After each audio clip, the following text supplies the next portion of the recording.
네, 저희 서로 인사하시면서 오늘 말씀 시작할까요?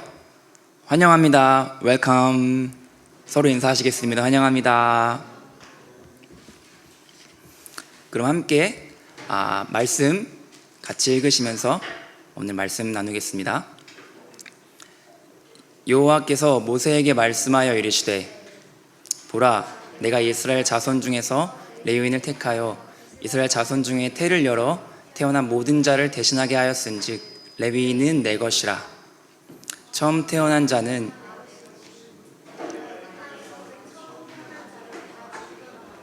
이스라엘의 처음 태어난 자는 사람이나 짐승을 다 거룩하게 구별하였음이니 그들은 내 것이 될 것임이니라.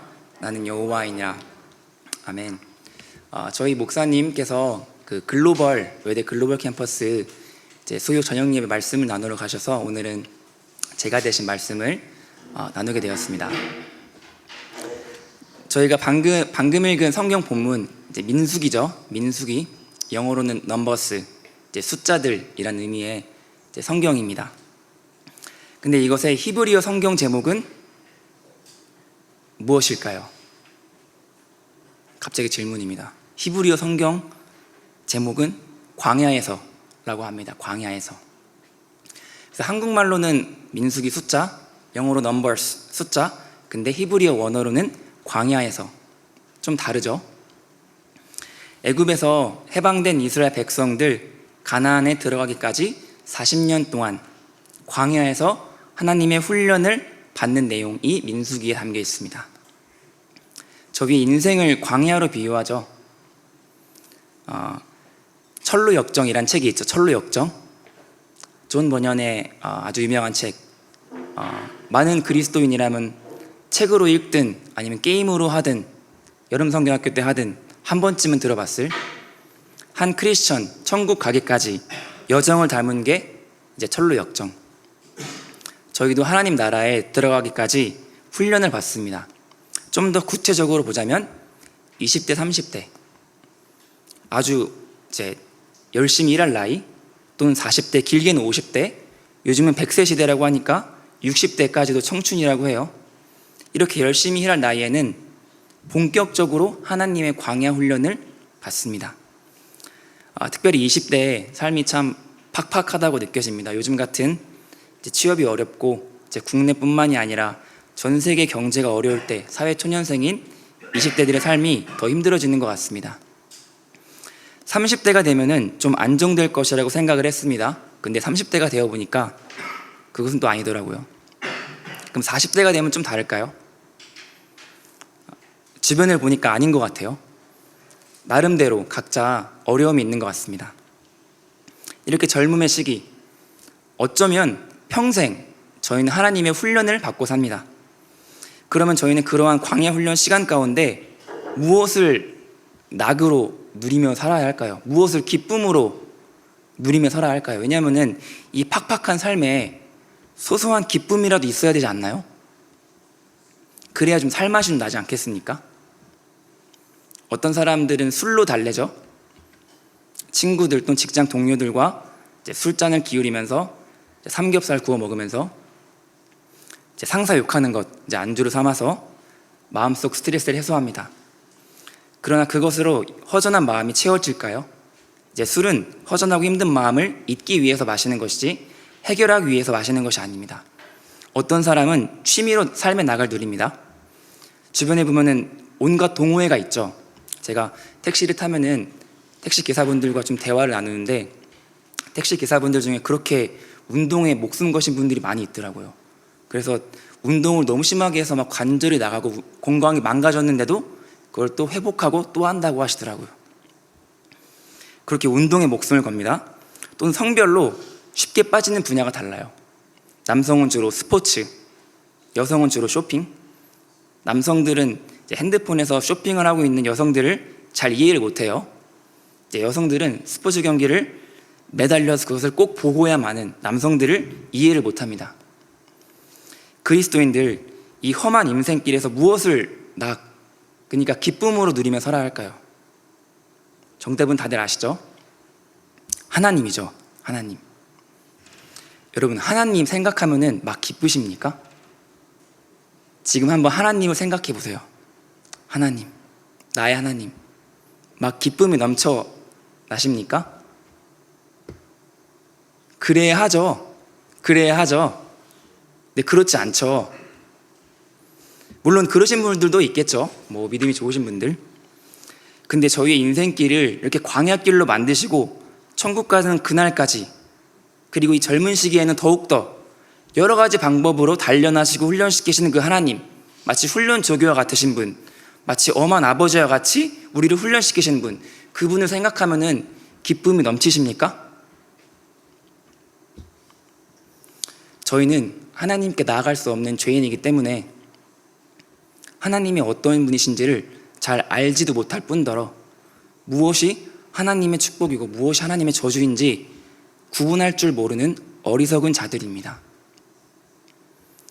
최근에 제가 목이 좀 아팠는데, 지금도 좀 아픈 건 아니고 이제 나아지면서 이렇게 목이 좀 쉬었는데, 그래서 음식을 가려 먹을 수밖에 없었어요.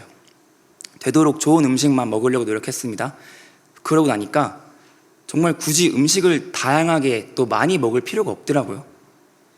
그렇게 며칠을 지나고 목이 이제 아픈 게 나아지니까 몸 컨디션은 꽤 좋은 거예요. 하나님께서 저를 주기적으로 아프게 하셔서 깨닫게 하신 게 있었습니다. 제가 그동안 얼마나 안 좋은 음식을 먹고 있었으며 얼마나 안 좋은 생활 습관이 있었고 얼마나 하나님의 창조 원리에 맞지 않게 살아가고 있었는가. 저희는 육신의 정욕, 안목의 정욕, 이생의 자랑을 쫓으며 살다 보니까 하나님의 참된 축복이, 그리고 그 안에서, 그리스도 안에서 누리는 참된 기쁨이 무엇인지를 잊어버렸어요. 세상에 주는 순간적인 쾌락, 미디어가 가져다주는 그 짧은 순간의 즐거움, 그것이 하나님 안에서 고요히 거하는 평안을 마땅히 누리지 못하게 했고요. 깊은 말씀 묵상 가운데 얻을 수 있는 참된 진리를 발견하지 못하게 했습니다. 저희가 공동체 안에서 말씀과 기도로 훈련받으면서 예배를 드린 이유가 그 참된 평안과 기쁨을 다시 회복하기 위함입니다. 저희는 인정해야 돼요. 세상의 순간적인 쾌락으로 인해 내가 하나님의 참된 기쁨과 평안과 안식을 누리지 못한다는 것, 이것을 저희 인정해야 합니다. 그리고 예배의 자리로, 말씀의 자리로 나아와야 합니다. 그래서 오늘 민수기 본문 통하여서 하나님께서 이 시간 저희에게 들려주시는 말씀, 그 은혜를 함께 나눠보려고 합니다. 다 같이 11절 말씀 함께 읽어보겠습니다.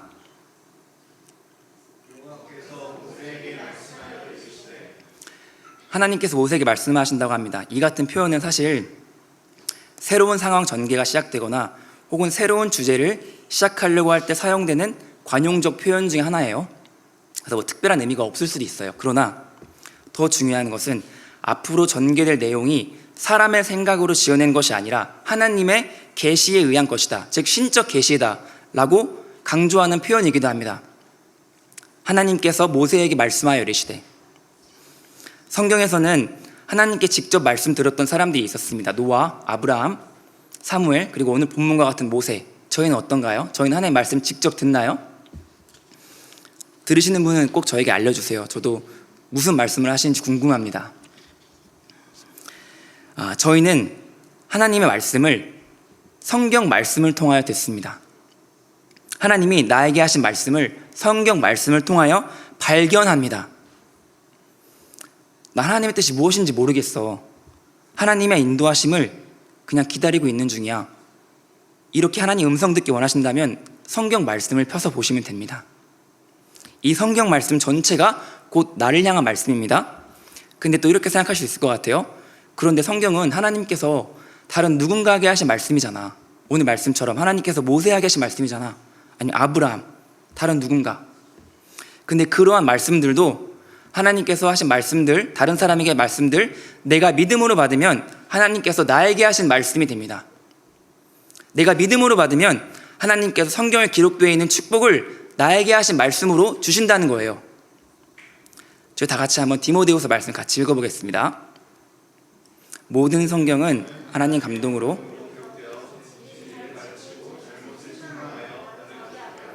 의료훈련시키에 유익한 책입니다. 네, 이 책으로 하나님의 사람들은 17절까지 같이 읽겠습니다. 이 책으로 하나님의 사람들은 온전하게 되어 모든 선한 일을 위해 완전한 자격 갖추게 됩니다. 저희가 하루 살아가면서 이렇게 말씀을 통하여 하나님께서 내게 말씀하여 이르시되가 계속 들려야 합니다. 일주일에 딱 한 번, 주일, 썬데이만 또는 두세 번 이렇게 하나님 말씀이 간간히 들려서는 안 되고요.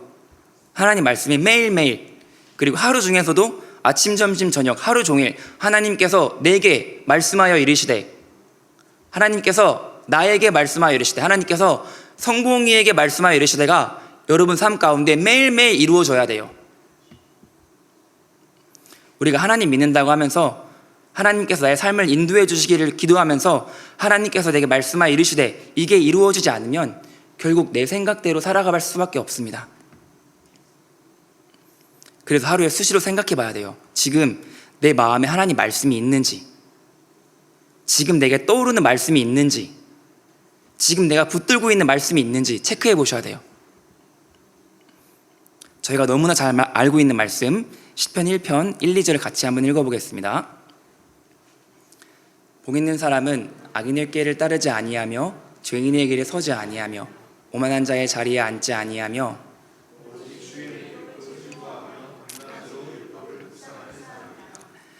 저희 외대교회는 전체적으로 큐티를 함께 하고 있습니다. 저도 하고 있는데 큐티를 평소에도 하지만 정말 특별히 은혜를 많이 받는 날이 있어요. 언제냐면 아침에 읽은 큐티 말씀이 점심에도 생각이 나고 오후에도 생각이 나고 저녁에도 생각이 날 때, 그때는 정말 그 큐티 말씀이 진짜 내 삶에 살아 움직이는 것 같아요. 정말 그 말씀을 거듭하여 깊이 묵상하면 마치 되새김질하는 것처럼, 마치 오래 우려낸 사골국처럼 진한 은혜를 저희가 경험하는 것입니다. 그리고 저희는 다니엘 기도회가 있습니다. 아침, 점심, 저녁 늘 나를 말씀의 자리로 인도해주는 다니엘 기도회. 정말 이 다니엘 기도회가 저희 신앙생활, 저희 말씀 생활을 지켜준다고 해도 과언이 아닙니다. 그리고 통독을 하고 있죠.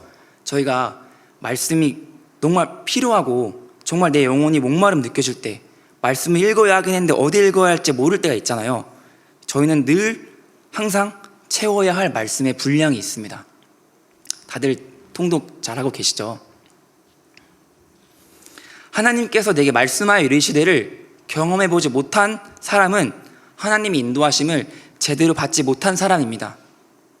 하나님의 인도하심을 받지 못하면 내 인생 결국 내 생각대로만 흘러가다가 변변치 않는 인생으로 마무리가 되는 것입니다. 저희 다 같이 12절 말씀 읽어보겠습니다. 보라, 내가 이스라엘 자손 중에서 레위인을 택하여 이스라엘 자손 중에 태를 열어 태어난 모든 자를 대신하게 하였은즉 레위인은 내 것이라.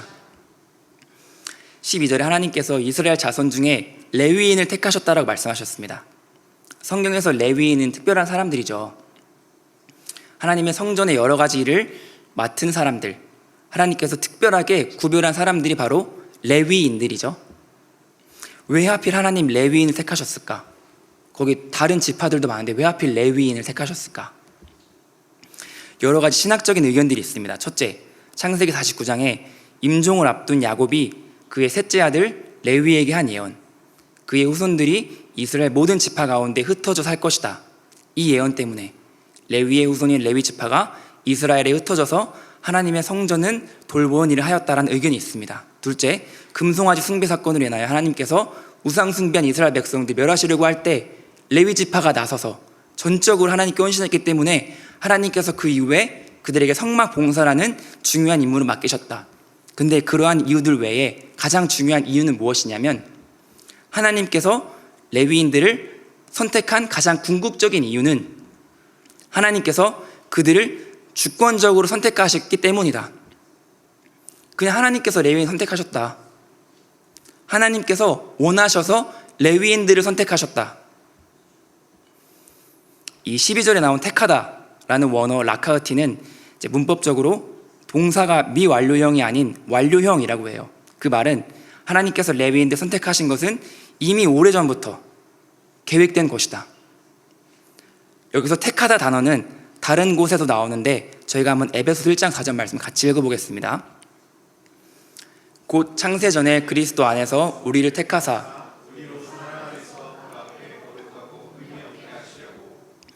에베소서에서 하나님께서 우리, 바로 저와 여러분 택하셨는데 그 시점이 언제냐? 창세 전에. 이 세상이 만들어지기 전부터 하나님께서 저와 여러분을 이미 선택하셨다는 것이에요. 하나님의 자녀로 선택하셨고 지금 이 자리에, 그래서 저희가 있을 수 있다. 저는 형이 한 명 있는데, 저희 형이 이제 사법고시를 공부할 때 어머니께서 딱 그때 하필 교회를 개척하셨습니다. 그래서 고시 공부하는 것도 힘든데 저희 형은 어머니의 교회를 이제 도와야 했어요. 저는 그때 미국에 있었기 때문에 어머니를 도울 사람은 형밖에 없었죠. 그렇게 공부와 교회 봉사 두 가지를 하면서 힘든 시간 보냈는데, 근데 제가 한국에 돌아오고 때마침 형이 합격되어서 연수원에 들어가게 되었습니다. 그리고 이제 제가 있으니까 교회 일들을 하나 둘씩 저한테 넘겨주더군요. 나중에는 교회의 거의 대부분의 일을 제가 맡게 되었습니다. 형은 바쁘다는 핑계로 교회 일들을 하나 둘씩 손을 내려놓기 시작했어요. 형은 주일만 겨우 참석했습니다. 형이 여자리 없기 때문에 제가 아주 자세하게 말씀드리겠습니다. 그때 형의 인생에 참 많은 어려움이 있었던 것 같아요. 연수원 공부는 공부대로 힘들고 이제 변호사가 되어서도 막중한 업무와 악덕 의뢰인들에게 시달리고, 또한 거기다가 예정되어 있던 결혼은 파혼되고, 형 개인적으로 참 어려운 시간 가졌습니다.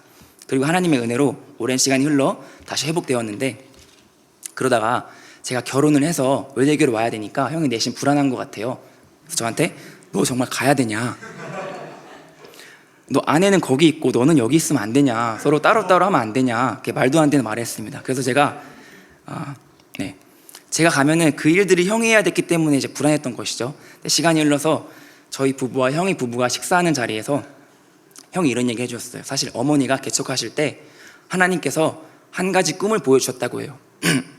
사실 어머니께서는 교회를 시작할 당시에 도울받을 사람이 없었고 교회에는 해야 할 일 정말 많은데 그것을 혼자서 감당할 자신이 없으셨다고 해요.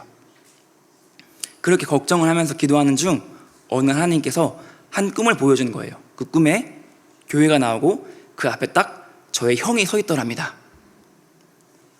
그래서 어머니는 꿈에 저희 형을 딱 보셨던 거예요. 그렇게 도울 자를 찾으며 기도하던 중에 꿈에 형이 나타나니까 이 아들이 교회를 도우면 되겠구나, 이걸 형한테 말한 거예요.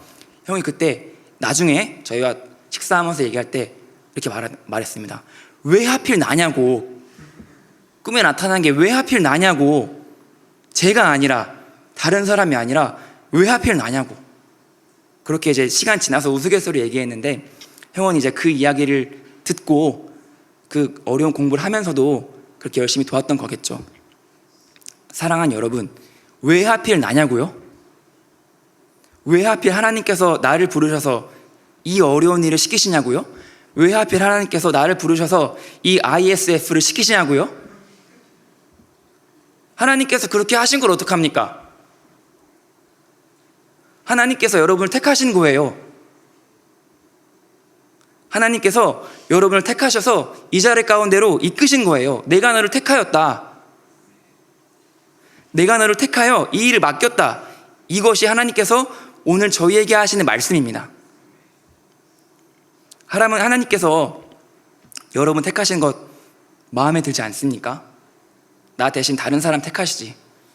그냥 나는 썬데이 크리스찬에 적당히 살 것 같은데 왜 나를 다니엘 기도의 교인으로 택하셔가지고 나 말고 쟤를 택하시지. 온 우주와 만물을 지으시고 해와 달과 별을 창조하시고 하늘의 수많은 별들과 이 땅에 높이 솟은 산들, 모든 살아있는 것들 창조하신 무궁하시고 전능하시고 광대하고 놀라우신 하나님께서 여러분과 저를 택하셨다면, 그리고 그 일을 맡기셨다면 무슨 이유가 있지 않겠습니까? 요즘 제 딸 은별이가 그냥이라는 단어를 배웠어요. 그냥. 그래서 제가 너 이거 왜 이렇게 했어 하면은 그냥 이러는 거예요. 제가 할 말이 없어지죠. 그러니까 은별아, 너 왜 여기다 장난감 놨어? 불편하잖아. 그냥. 그럼 저도 아빠 칩니다. 은별이가 제가 이렇게 하면은 아빠 왜 이렇게 했어? 그럼 저는 그냥. 그 은별이가 아니 그냥 말고 왜 그렇게 했냐고. 제가 이유로 할 게 있으면 설명을 해줍니다. 근데 진짜 어쩔 때는 정말 이유가 없을 때가 있어요. 어쩔 때는 그냥 그렇게 해야 하기 때문에 그렇게 하는 때가 있습니다. 또는 제가 이유를 은별이에게 설명해 주어도 이해할 수 없기 때문에 그냥 이라고 말할 수밖에 없는 때가 있어요. 저희도 때로 하늘에 계신 저희 아버지께 이런 질문들 생기죠. 하나님, 제가 왜 이 일을 해야 하나요? 왜 저인가요? 그 이유를 말씀해 주실 때가 있습니다. 그런데 말씀해 주시지 않을 때도 있어요. 그럴 때 필요한 것이 바로 믿음입니다. 믿음. 하나님을 신뢰하는 마음. 선하신 하나님께서 나에게 좋은 계획을 갖고 계시다, 이것을 신뢰하는 믿음이 필요한 순간이 바로 그때입니다. 다 같이 13절 말씀 함께 읽어보겠습니다. 처음 태어난 자는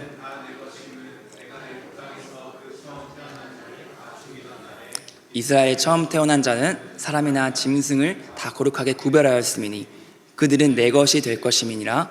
나는 여호와이니라. 13절에 애굽 땅에서 처음 태어난 자를 다 죽이던 날이라는 표현 나오죠. 이는 하나님께서 이스라엘 백성들을 출애굽시키실 때 나타내셨던 10가지 재앙 중 그 마지막 재앙, 모든 것에 처음 태어난 자를 죽이는 장자의 죽음을 말합니다. 하나님께서 이스라엘 백성들을 애굽에서 출애굽하기 위해 사용하셨던 마지막 방법, 장자의 죽음, 이것은 하나님의 백성이었던 이스라엘 백성들에게도 면제가 되는 것은 아니었어요. 왜냐하면 그들도 또한 죄인이었기 때문이죠. 죄인인 우리가 사실 하나님 앞에 서는 것은 불가능합니다. 또한 거룩하신 하나님께서 죄인인 우리를 찾아오시면 우리는 정의와 공의의 하나님 앞에 멸망당할 수밖에 없어요. 하나님은 이스라엘 백성들 집집마다 문 근처에 어린 양의 피를 발라 죽음을 면하라고 명하셨습니다. 하나님 말씀대로 이스라엘 백성들은 집집마다 문설주에 죽은 어린 양의 피를 발랐고 이스라엘 백성 중 죽은 장자는 단 한 명도 없었습니다. 이 죽은 어린 양은 예수 그리스도를 상징하죠. 예수님이 십자가에서 나의 죄 때문에 돌아가심으로 말미암아 저희의 형벌은 면할 수 있었습니다. 이게 나 하나라는 개인의 인생을 보면 저희가 아직 저희의 끝을 도달하지 않았기 때문에 저희의 끝이 어떠한지 모르지만 역사적으로 보면 수많은 사람들이 이 세상에서 있다가 사라지고 죽고 사라집니다. 유명한 사람들 다 죽었고요. 높은 권력의 사람들, 억만장자 CEO, 위대한 사람들 모두 죽음으로 인류 역사에서 사라졌습니다. 그리고 그들 모두는 죽음 이후에 심판을 받게 됩니다. 한 번 죽는 것은 사람에게 정해진 것이요 그 후에는 심판이 있으리니, 이 말씀처럼 그 심판 이후엔 두 곳으로 나뉘어 가죠. 천국과 지옥. 저희는 마땅히 지옥에 가야 할 죄인들입니다. 죄를 지어서가 아니라 첫사람 아담 죄를 범한 이후 모든 인류는 죄의 노예가 되었습니다. 저희가 인정하든 인정하지 않든 저희는 마땅히 지옥에 가야 할 죄인들이었습니다. 그러나 예수님의 피값으로 저희는 죄의 용서함을 받고 천국으로 옮겨졌습니다. 지옥에서의 영원한 형벌을 면제받은 것이에요. 이것이 바로 이스라엘 백성들의 장자의 죽음을 피한 것과 같은 사건이고 13절에 나온 다 거룩하게 구별하였음이라 라는 말씀의 의미입니다. 13절에 하나님께서 거룩하게 하였다 라고 말씀하셨는데, 즉 레위인들이 거룩해진 것은 그들의 선행을 했다거나 자격을 갖추어서가 아니고 그들도 다른 사람들과 별반 다를 것 없이 죄로 가득한 사람들이지만 하나님께서 아무 조건 없이 주권적으로 선택하시고 또한 거룩하다고 선언하심으로 그들로 하여금 하나님의 일을 하게 하셨던 것입니다. 저희가 하나님의 자녀가 될 수 있었던 것, 또 하나님께 나아올 수 있었던 것, 또 하나님의 일을 할 수 있는 것, 예수님께서 나를 위하여 죽으심으로 말미암아 나를 의롭다 하신 하나님의 무조건적인 선택인 것입니다. 같이 한번 요한복음 3장 16절 읽어보겠습니다.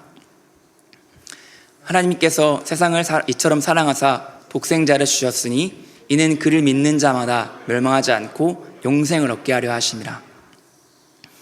저희는 하나님의 자녀가 될 자격이 없었습니다. 그러나 하나님께서 전적으로 저희를 선택해 주셨어요. 하나님께서 주권적으로 저희를 선택해 주시고 의롭다고 여겨주시고 너는 내 것이다 선언하신 것입니다. 그런 하나님의 주권적인 은혜에 마땅한 저희의 반응은 무엇이 되어야 하겠습니까? 찬양 사역자 류수영 목사님의 간증입니다. 이제 류수영 찬양 사역자분께서 모태신앙으로 독실한 기독교 집안에서 태어났고 이제 어린 시절에는 피아노가 인생의 전부였다고 해요. 그래서 대학교도 전공을 피아노로 선택을 했습니다. 하지만 대학교 3학년 때 콩쿠르를 준비하는 과정에서 매일 8시간씩 피아노 연습 매진하다가 결국 근육 과다사용 증후군 진단을 받아서 손가락부터 팔, 어깨 그리고 상반신 근육이 다 파열되고 제 기능을 잃게 되었다고 합니다. 그래서 피아노를 그만둬야 함은 물론이고 혼자서는 수저도 못 들 만큼 일상생활까지 심각한 상태에 이르렀습니다. 그 상황에서 할 수 있었던 것은 기도밖에 없었고 기도하는 중 찬양사역자의 비전을 받았다고 합니다. 그렇게 교회 찬양팀을 섬기게 되었고 찬양팀의 수습기간 마지막 날 찬양을 하던 중 기적을 경험하면서 손가락이 치유되고 다시 피아노 연주를 할 수 있었다고 합니다. 그러나 그녀의 인생의 고난은 거기서 끝나지 않았습니다. 그녀의 아버지는 건설업을 하고 계셨는데 잘 나가던 사업이 IMF 터지자 한순간에 망하게 되었고 그녀의 온 집안에는 빨간 딱지, 이 압류 딱지가 붙게 되었습니다. 엎친 데 덮친 격으로 그녀의 어머니가 그 무거운 마음의 짐을 이기지 못하고 자살 시도를 하셔서 병원에 실려가셨다고 합니다. 그때 찬양 사역을 하고 있던 터라 병원을 찾아갈 수 없어서 그녀가 할 수 있었던 것은 기도밖에 없었다고 해요. 하나님, 저희 어머니를 살려주세요. 그러다 하나님께서는 또 한 번의 기적을 베풀어 주셨고 어머니가 기적적으로 살아나셨습니다. 그러나 얼마 지나지 않아 그녀의 아버지가 또 자살 시도를 하셨고 병원에 실려가셨습니다. 병원에서는 아버지는 가망이 없다고 말씀하시면서 장례를 준비하라고 하셨다고 합니다. 그때 그녀는 다시 한번 하나님께 엎드려서 간절히 기도했다고 합니다. 하나님, 저희 아버지를 살려주세요. 하나님께서는 기적적으로 이번에도 아버지를 다시 살려주셨고 그렇게 그녀의 인생에 큰 폭풍우가 지나갔습니다. 그렇게 며칠이 지나고 그녀는 감사하는 마음으로 하나님 앞에 앉아 찬양을 부르고 있는데 하나님께서 한 말씀이 생각나게 하셨고 그 말씀을 가사로 하여 멜로디로 만들어서 찬양을 한 곡 만들게 되었다고 합니다. 그렇게 불과 1, 2분 만에 탄생한 찬양이 바로 나의 안에 거하라 라는 찬양입니다. 그때 하나님께서 생각나게 하셨던 말씀이 바로 이사야 43장 1절 말씀입니다. 다 같이 읽어보겠습니다. 야곱아, 너를 창조하신 여호와께서 지금 말씀하시느니라.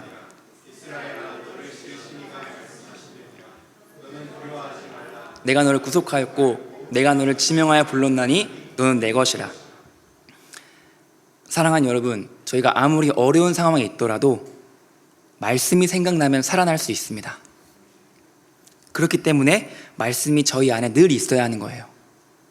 그렇기 때문에 하나님께서 내게 말씀하여 이르시되 이것이 하루 종일 내 마음에 있어야 하는 것입니다. 저희 13절을 다시 한번 같이 읽어보겠습니다. 처음 태어난 자는 다 내 것임은 내가 애굽 땅에서 그 처음 태어난 자를 다 죽이던 날에 이스라엘의 처음 태어난 자는 사람이나 짐승을 다 거룩하게 구별하였으니 그들은 내 것이 될 것임이니라. 나는 여호와이니라. 13절 마지막에는 나는 여호와이니라 라고 나와 있습니다. 내가 택하였다. 내가 그들을 택하였고 그들을 거룩하게 구별하였고 그들은 내 것이다. 이렇게 말씀하신 후에 그냥 끝내지 않으시고 하나님께서 마지막에 나는 여호와이니라. 나는 여호와이니라. 나는 하나님이다. 왜 이런 말씀을 하신 걸까요? 바로 하나님 자신의 성품에 의지하여서 우리의 부르심이 그만큼 확고하고 안전하다는 것을 말씀하고 계시는 것입니다. 하나님께서 나를 부르시는 것, 여러분 부르시는 것, 이 자리 가운데 부르시는 것, 지금 이 일을 맡겨주신 이유가 바로 하나님이란 분이 그렇게 하셨기 때문에 하나님 스스로가 저희의 부르심에 확실한 보증이 되신다는 것입니다. 이것은 마치 도장이죠. 나는 하나님이다. 꽝. 끝. 사랑하는 여러분, 하나님께서 여러분을 부르셨습니다. 하나님께서 여러분을 택하셨어요. 하나님께서 여러분을 거룩하게 하셨어요. 그리고 너는 내 것이다 라고 말씀하셨습니다. 왜 그렇게 하셨냐고요? 나는 여호와이니라 이기 때문에, 내가 하나님이고 하나님께서 하나님 되시기 때문에, 하나님께서는 약속을 신실하게 지키시는 분이시고 긍휼이 많으시고 은혜가 한이 없으시고 노하기를 더디하시고 인자하신 분이기 때문에, 그래서 저희가 나를 부르신 이 부르심에서 흔들리지 않으려면 하나님이 어떤 분이신지를 더욱 힘써 알아야 합니다. 같이 호세아 말씀 읽어보겠습니다. 그러므로 우리가 여호와를 알자, 힘써 여호와를 알자. 그의 나타나심은 새벽빛같이 어김없나니 비와 같이 땅을 적시는 늦은 비와 같이 우리에게 임하시리라 하니라. 사랑하는 여러분, 저희가 이 광야와도 같은 인생길을 걸어가면서 부르심 가운데 확고하게 서 있으려면 하나님의 누구이신지를 배워야 합니다. 그래서 말씀의 자리를 놓치면 안 되고요, 말씀을 세상의 다른 것에 빼앗겨서는 안 됩니다. 하나님을 알아가는 것을 참된 기쁨으로 여기셔야 돼요. 저는 개인적으로 농구를 좋아해서 NBA를 옛날에 많이 봤어요. 근데 NBA 한국에서 중계하는 시간대가 참 좋지 않더라고요. 아침 10시부터 12시 딱 하루 시작하는 시간에. 그래서 그걸 보면은 참 뭔가 내가 NBA 보려고 하루를 사나? 그런 생각이 들었어요. 그래서 하이라이트만 봤어요.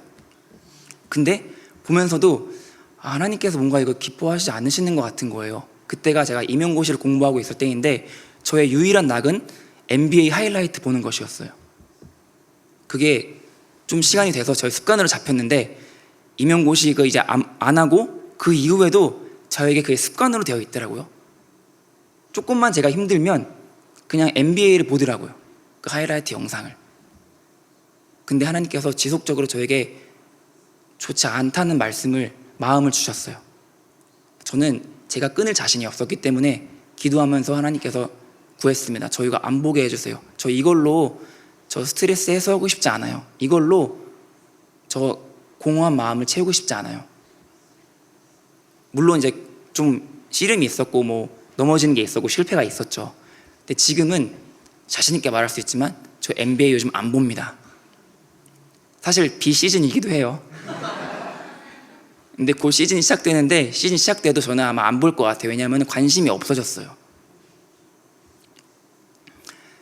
저희가 하나님보다, 말씀보다 더 사랑하는 것은 우상입니다. 그것을 인정하셔야 돼요. 그게 사람이든 물건이든 어떤 다른 것이든 하나님은 그것을 끊기를 원하세요. 그리고 정말 하나님 안에서, 말씀 안에서 참된 평안과 기쁨을 누리기 원하세요. 그것은 세상에 주는 순간적인 쾌락과는 전혀 달라요. 지속적인 평안, 그리고 그 무엇과도 빼앗길 수 없는 진리가 하나님 말씀 안에 거할 때 저희가 찾고 발견하고 누리게 될 수 있습니다. 사랑하는 여러분, 하나님 안에서 하나님을 알아가는 것을 참된 기쁨으로 여기며 그 힘으로 하루를 살아가고 결국에는 하나님의 부르심의 여정을 안전하게 마치는 저와 여러분 되시기를 주님의 이름으로 축복합니다. 같이 함께 기도하시면서 오늘 말씀 생각하시면서 기도하시겠습니다. 하나님께서 저를 부르셨습니다. 하나님께 저희 한 사람 한 사람을 부르셨고 이 자리 가운데 인도하셨습니다. 저를 부르신 분이 바로 하나님이시고, 그 하나님은 긍휼이 한이 없으시고 은혜가 많으시고 나에게 가장 좋은 계획을 갖고 계신 그런 하나님입니다. 저희가 이런 하나님을 신뢰하고 믿음으로 나아갈 수 있도록 도와주시옵소서. 정말 나를 부르신 그 하나님의 부르심에 저희가 확고히 서서 견고하게 서 있을 수 있도록 저희를 붙들어 주시옵소서. 오늘 말씀 생각하시면서 기도하시겠습니다. 주님, 저희를 부르신 분이 하나님이십니다. 저희를 부르신 분이 하나님이십니다. 저희 자리 가운데 부르신 분이 바로 하나님이십니다. 온 우주를 창조하시고 세계 만물을 창조하시고 모든 것에 생명을 불어넣으신, 정말 가장 좋은 것을 예배하고 계신 그런 하나님께서 저희를 부르셨습니다. 그런 하나님께서 저희 각자에게 맡은 바를 맡기셨고 이 자리 가운데 부르시고 말씀의 자리로 초대하십니다. 하나님, 저희가 그런 하나님의 초대에, 하나님 부르심에 저희가 거절하지 않고 정말 감사함으로 기쁨으로 나아가게 하여 주시옵소서. 주님, 저희가 주님 그 부르심에 견고히 서 있게 하여 주시옵소서. 저희가 주님 그 부르심에 견고히 서 있게 하여 주시옵소서. 주님 저희를 부르신 것을 기억하면서 그 부르신 분이 누구인지를 저희가 기억하면서 정말 저희가 하루하루 인생 여정길, 광야 같은 길을 정말 기쁨과 감사와 정말 차원하는 마음과 하나님 정말 주님 사랑하는 마음으로 걸어갈 수 있도록 도와주시옵소서. 주님 저에게 감사와 기쁨 마음 넘치도록 도와주시사 하나님 저희가 부르심 가운데 확고히 서 있게 하여 주시옵소서. 저를 부르신 분이 누구인지를 저희가 깨달아 알게 하여 주시옵시고 그것을 잊지 않게 하여 주시옵소서. 매일의 삶 가운데 힘들 때 저희가 주님께 돌아가고 말씀 가운데 참된 평안과 기쁨을 누릴 수 있도록 도와주시옵소서. 오 주님 저희를 붙들어 주시옵소서. 저희가 말씀 안에 거하게 하여 주시옵소서. 말씀 안에 거하게 하여 주시옵소서. 말씀 안에 거하게 하여 주시옵소서. 오 주님 역사하여 주시옵소서. 오 주님 역사하여 주시옵소서. 주님 역사하여 주시옵소서.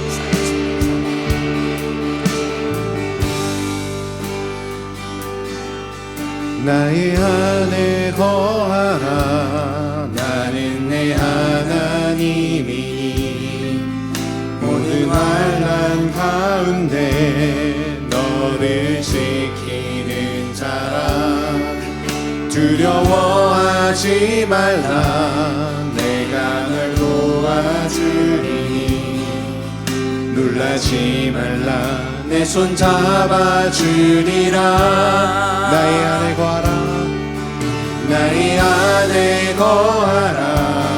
나는 내 하나님이니 모든 환난 가운데 너를 지키는 자라. 두려워하지 말라. 내가 널 도와주리니 놀라지 말라. 내 손 잡아주리라. 내가 너를 지명하여 불렀나니 너는 내 것이라. 내 것이라. 너의 하나님이라. 내가 너를 보배롭고 존귀하게 여기노라. 너를 사랑하는 내 여호와라. 나의 안에 거하라. 나의 안에 거하라. 나는 내 하나님이니 모든 환난 가운데 너를 지키는 자라. 두려워하지 말라. 내가 널 도와주리니 놀라지 말라. 내 손 잡아주리라. 내가 너를 지명하여 불렀나니 너는 내 것이라. 내 것이라. 너의 하나님이라. 내가 너를 보배롭고 존귀하게 여기노라. 너를 사랑하는 내 여호와라. 내가 너를 지명하여 불렀나니 너는 내 것이라. 내 것이라. 너의 하나님이라. 내가 너를 보배롭고 존귀하게 여기노라. 너를 사랑하는 내 여호와라.